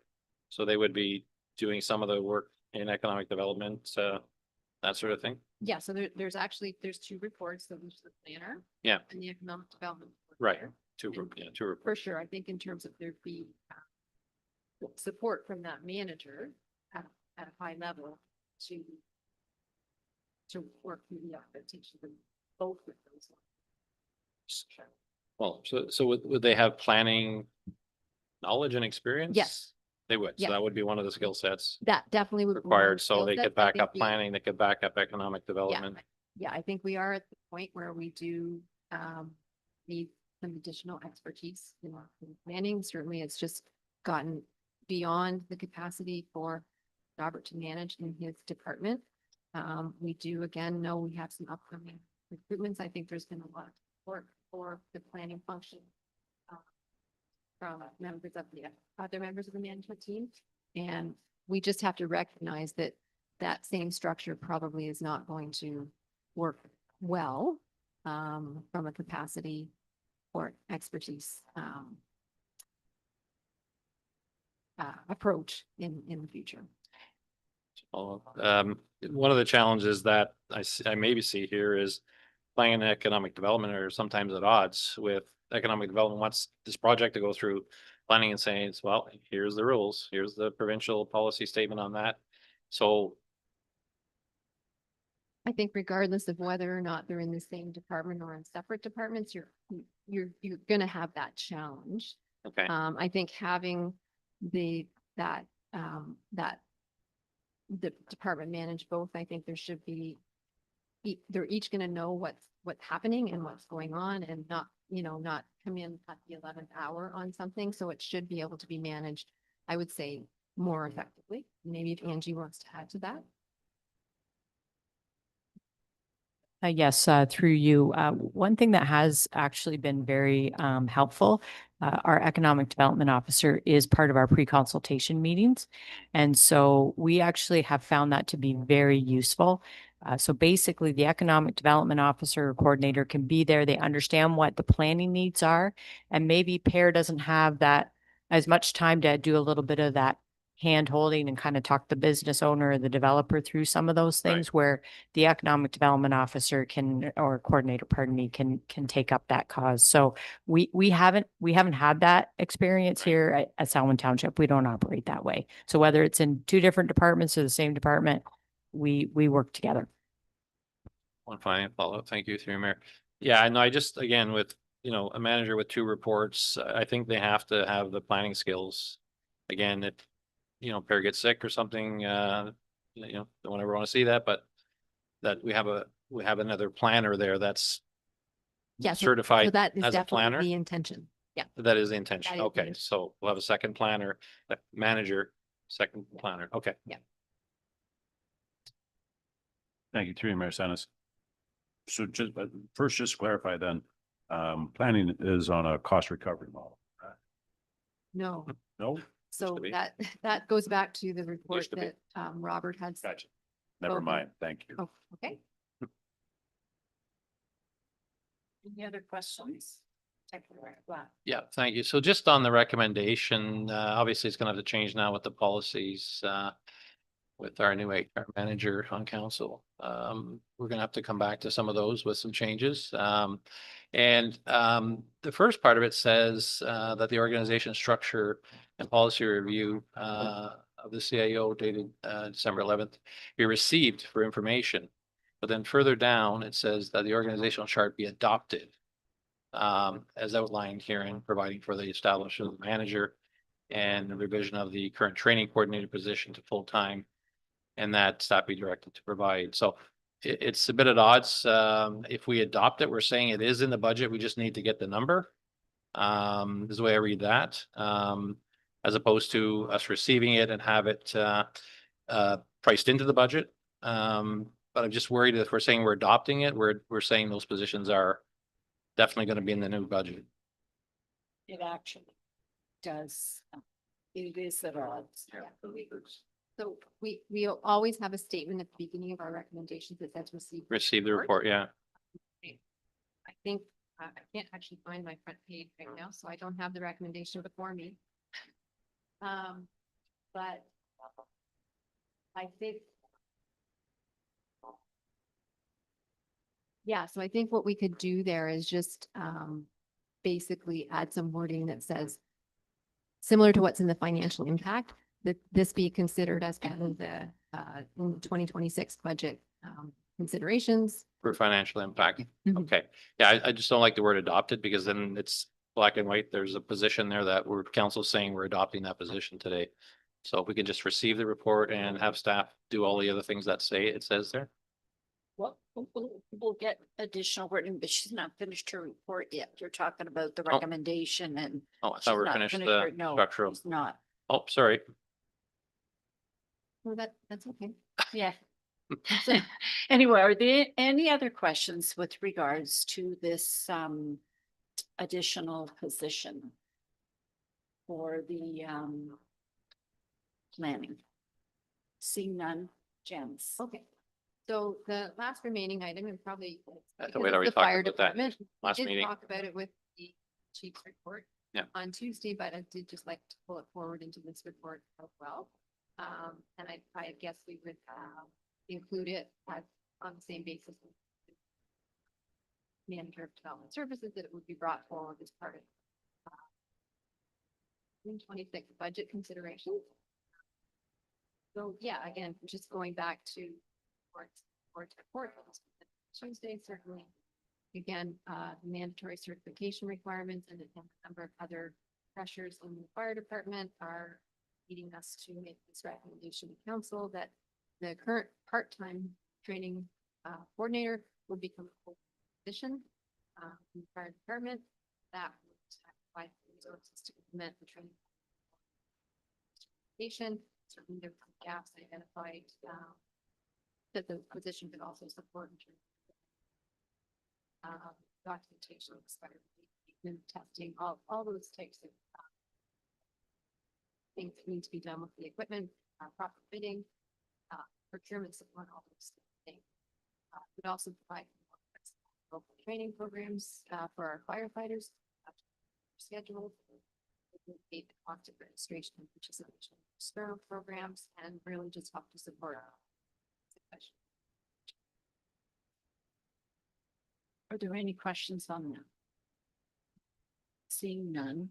Okay, we'll go back to the wording of the recommendation that kept before us.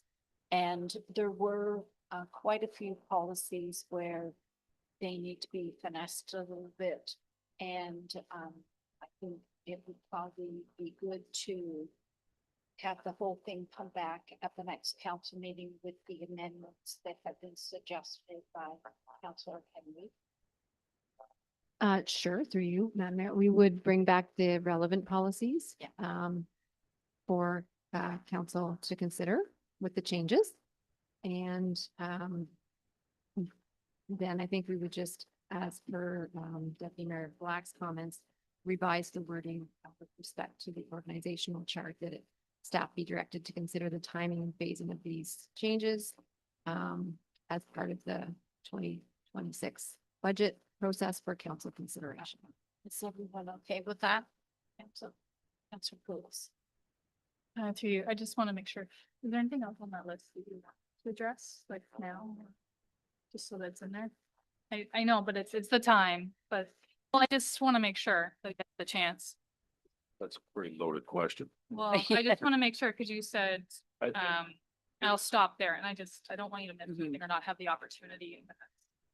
I just found that a lot of the language is generally dated and did take into consideration all the organizations that have regulatory authority over those policies. And with wording, but first, one of them is that we are employers, we're liable. None of those are following what we're supposed to. That makes us liable. So wording is very key. Not only does that affect us, but the policy of those protects our staff.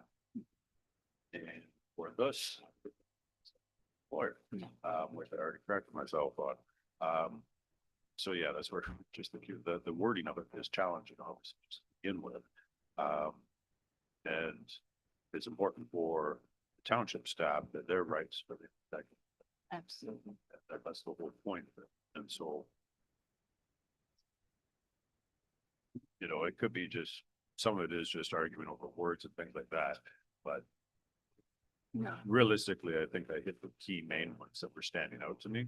And yeah, if they're being reviewed annually, like it says at the bottom, some of them, then I anticipate it being reviewed annually, but I can't confirm that. Dates on almost 2 decades old. Janice. Sure, thank you, through you, Madam Mayor. For sure, I think we could, take a good look through and just make sure that we have got all of those things caught and updated and started, getting them back on. Thank you. And I do understand the challenge of that. To ramble away today. Like what is it, working for workers 7. Sick matter. It is hard. Yeah, it's really impossible to keep up on. As soon as you have something in here, it's gonna change. So maybe it's just a matter of really considering that wording and maybe there's a way we don't need to be that specific, but we can still cover off the word. Potentially just referring to as per the ESA. Yeah. Yeah, so we'll take a good look through. Appreciate those comments. Okay, thank you very much. Thank you, Councillor Henry. So we do have this recommendation that's been amended before us. I'm looking for someone to move it. Deputy Mayor Black and Councillor Henry, all in favor? That is carried. Thank you. We have no consent items. Is there any other or unfinished business? No, we have. Sorry, Sorry, Mayor, sorry. We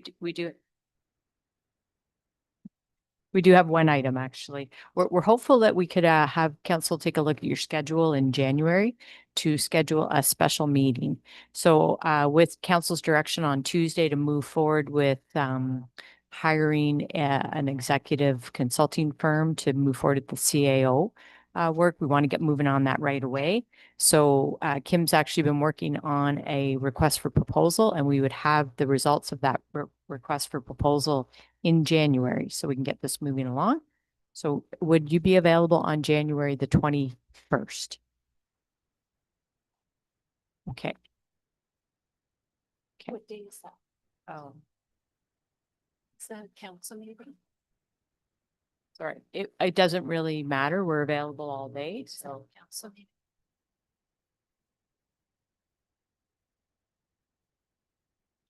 And it's not a council meeting. Oh, is it? I'm talking county council. Sorry. It's a Wednesday. Oh, so It- day after. It's Wednesday. So do you have county council after Roma? No. Well, we do sometimes, but I don't have my book.